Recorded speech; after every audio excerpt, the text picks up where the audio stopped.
Olá, meu nome é Valtair Miranda e quero conversar com você aqui agora sobre o caminho da reforma de Martinho Lutero. Eu vou falar sobre isso com você neste mês de outubro através de uma série de vídeos. Eu vou tentar gravar aqui mais de um vídeo para acompanharmos juntos o desenvolvimento de Martinho até a publicação das suas teses contra as indulgências, coisa que ele fez no dia 31 de outubro de 1517. Vamos olhar inicialmente então para o nascimento de Martinho. Quando Martinho Lutero nasceu, o Império Germânico era um conjunto de principados, e estes principados eram governados por príncipes com relativa autonomia em relação a outros príncipes e em relação ao imperador. Havia um imperador, sim, é verdade, mas o imperador precisava negociar algumas questões, alguns tópicos em evento chamado Dieta, porque os príncipes tinham relativa autonomia em relação mesmo ao imperador, tá? E o Martinho Lutero nasceu no Principado da Saxônia. Naquela época, a Saxônia era dividida em duas partes, a Saxônia ducal e a Saxônia eleitoral. A Saxônia eleitoral era governada naquele momento pelo príncipe Ernesto.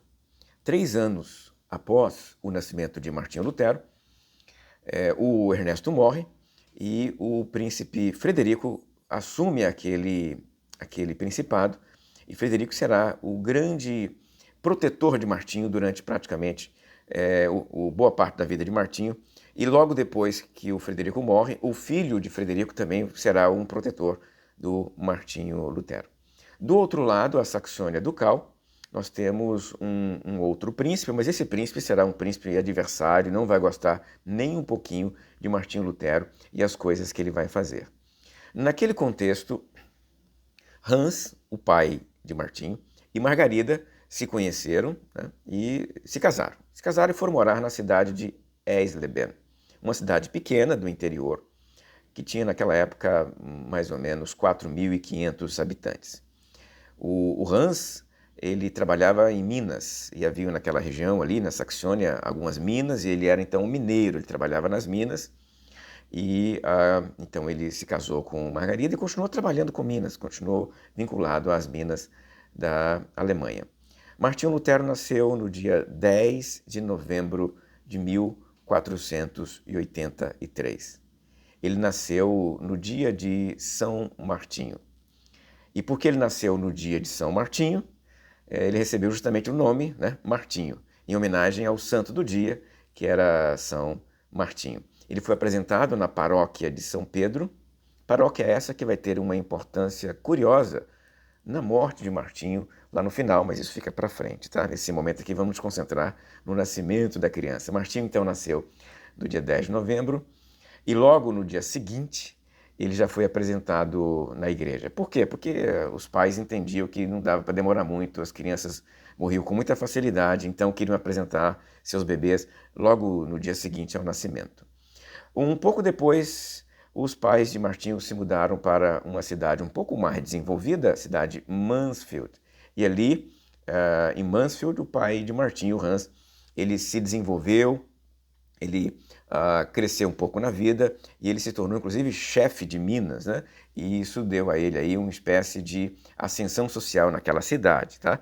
Ele, inclusive, trabalhava no conselho da cidade, no conselho municipal da cidade. Isso por quê? Porque ele era, nesse momento aqui, já uma espécie de classe média em Mansfield, naquela região. Hans e Margarida tiveram 8 filhos. E como outros daquele mesmo período, eles foram educados no rigor da fé romana, né? E Martinho, posteriormente, vai lembrar-se da educação severa que seus pais deram a ele, mas, em linhas gerais, tanto Hans quanto Margarida educaram Martinho como qualquer outra criança seria educada. Eu destaco entre os elementos de piedade da mãe, Margarida, aqui a devoção a Santa Ana. Devoção essa que terá importância na transição de Martinho para dentro do mosteiro, né? Porque Santa Ana era a santa dos mineiros. E é curioso lembrar-se desse aspecto, por quê? Porque como mineiro, possivelmente os pais de Martinho, né, eram devotos de Santa Ana. Muitos mineiros daquela região eram devotos de Santa Ana. E Ana era tradicionalmente a mãe de Maria. E a lógica entre os mineiros e a Santa Ana era o seguinte: da mesma forma como Maria foi guardada no ventre de Ana, ou seja, a preciosa Maria foi guardada no ventre de Ana, a terra, né, guarda preciosidades, seus tesouros, e os mineiros vão cavar para tentar chegar aí até esses tesouros, até essas preciosidades, e por isso a devoção aí à Santa Ana.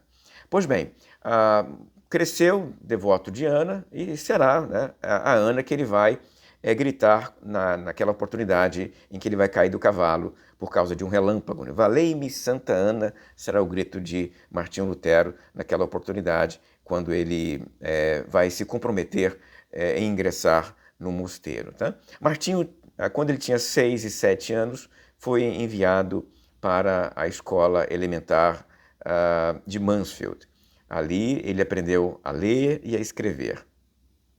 Ele já falava o alemão, porque é a língua que ele aprendia em casa, mas agora vai aprender ali matemática, latim, religião naquela escola de crianças.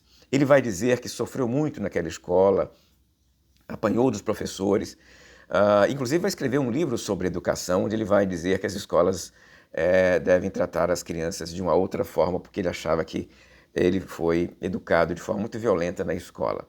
Mas era assim que as escolas na época faziam com as crianças. A criança que errasse, por exemplo, o alfabeto latino apanhava na mão e outras coisas, porque ela tinha que decorar aquelas coisas, aqueles elementos todos. Tá? Em 1497, Martinho, já um jovenzinho, um adolescente, ele foi estudar na escola de Magdeburgo, onde ele iria fazer aí o ensino pré-universitário. Não se deu muito bem em Magdeburgo, voltou de lá um ano depois e os pais resolveram mandá-lo para Eisenach, já um centro mais desenvolvido. E ali, em Eisenach, Martinho terminou aí os seus estudos pré-universitários e ele estava pronto para entrar na universidade. Então, neste próximo vídeo, eu vou falar com vocês justamente sobre esse momento, a fase de Martinho na universidade. Se você gostou deste vídeo, dê o seu joinha, comente aí embaixo, compartilhe com os seus amigos, se inscreva no canal. Eu vejo você na próxima. Até lá, se Deus quiser.